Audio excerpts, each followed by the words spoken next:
I might have started a very large rat infestation in my neighborhood. For context, a few months ago, me and my dad went to visit my grandma who lives on the other side of the city. While I was snooping around my grandma's storage room, I saw these rain boots and for whatever reason I decided to ask my grandma if I could have them. Now when I got the boots, nothing seemed off. I thought they looked quite normal and clean looking on the outside, so I didn't bother trying them on. When we got home, that's when I found out how wrong I was. Thank God I didn't put the boots on. My dad did. He felt something squishy and disgusting on his feet, so he dumped the contents of the boots and then we saw. There were baby rats, mice? Sorry, English isn't my first language. Inside each boot. I'm not talking like 2 to 3 baby rats. There were a lot. Maybe like 40 to 50 in total? They looked like they had just been born. It was so horrifying and nasty. Some freaking rat had turned it into a nest of sorts. My dad immediately thought about killing the rats and getting rid of them, but I can't do it.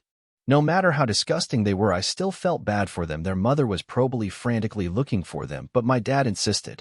Of course, I did not listen, and I decided to dump the mice on the shallow part of neighborhood's canal system, hoping they would survive.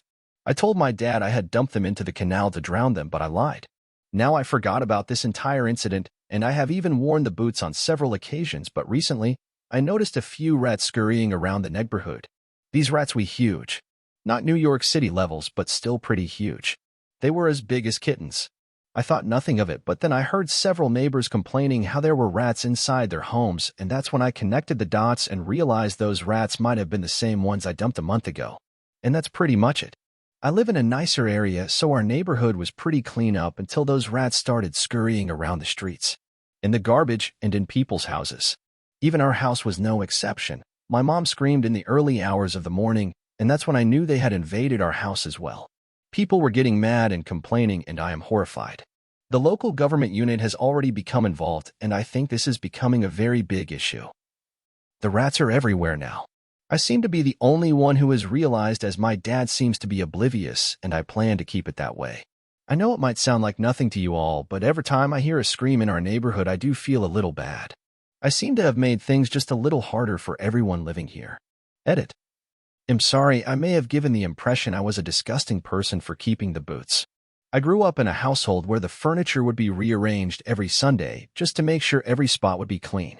Back then, I just thought it was such a waste to throw them away when they were still usable. I did deep clean them. I used a shit ton of cleaning agents to make sure those boots were not nasty anymore before I even put them on my feet. But yes, I should still have gotten rid of them. I used garlic and onions in a meal when I was strictly asked not to. My stepmother-in-law won't allow my father-in-law to eat anything with garlic or onions, not even garlic powder or onion powder. She claims that it hurts his stomach. So, whenever they're in town and come over for dinner, I refrain from using garlic or onions, which is frustrating because I use those two in just about everything I cook. For a little backstory about my stepmother-in-law's cooking, she makes the blandest food. Once, we went to her Thanksgiving dinner. She cooked the turkey around noon, cut it up, and had it out around 3, but no one was allowed over until 5 p.m. By the time we arrived, the turkey was cold AF and drier than the Sahara Desert. The woman just doesn't know how to make a tasty meal. Anyhow, my FL visited us once without his wife, and I made chicken breast with garlic and onion seasoning, and he loved it. Nothing happened to him after he ate it. He told me that he can eat garlic and onions if they're cooked, but for some reason, when he's around his wife, both of those ingredients are not to be used. They visited before Christmas, and we planned a dinner at my house. My SMIL made it a point to call me to remind me not to use garlic or onions. She also called my wife to remind me not to use garlic or onions. I was so annoyed that she made it a point to remind us not to use the two ingredients after years of her constantly reminding us. That night, I cooked the chicken breast with sage, rosemary, thyme, garlic, and onion powder. Both my SMIL and FIL loved the meal. In fact, they commented on how juicy the chicken was and how delicious it tasted. It turns out they both like garlic and onions, but, for some reason, just have an issue with it. Also, neither one of them got sick. I stole drinks from the restaurant I was working. Just to sum up and spit it all out, the owner was badly underpaying me. €5 per hour, about $5 to be a waiter, dish cleaner, writer, 0 delivery fee, handing flyers. Also was keeping my tips. Extra hours after the supposed closing of the restaurant were not extra paid. I already decided to quit at the end of the week. I was angry for being underpaid and wanted to do something.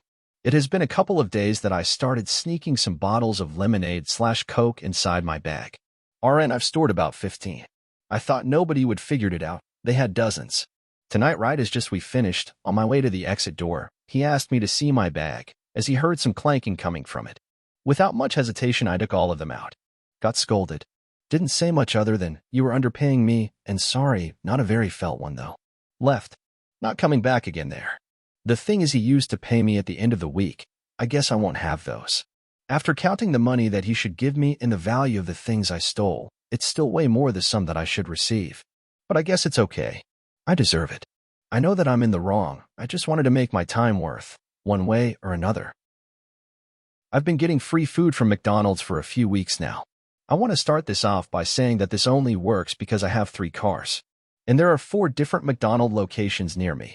Sometimes I will drive to McDonald's, go around through the drive-thru, and then pull into the waiting parking spots that they have and just sit out there until an employee notices I'm out there. An employee will be giving someone their food, and then they'll come up to my window and ask me how long I have been waiting. I say anywhere from 20 to 30 minutes, and they immediately panic and ask what I had. I'll give them my order, and then they'll give me food and apologize that they forgot about my food. The next day, I will go to another location in my car and do this over and over until I've been to all locations in that car, and then the next week I will just switch cars and do it all over again.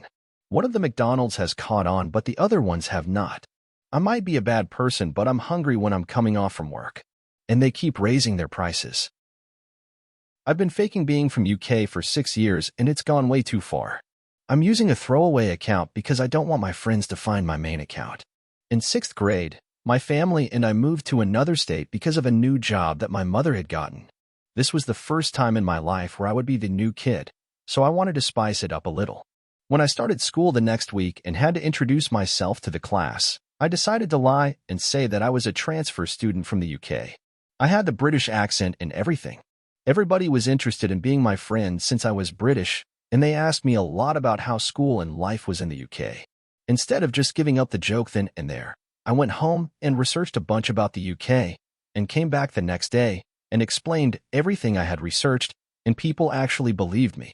My plan was to pull out of the joke after a few days, but eventually I got too far and to actually stop.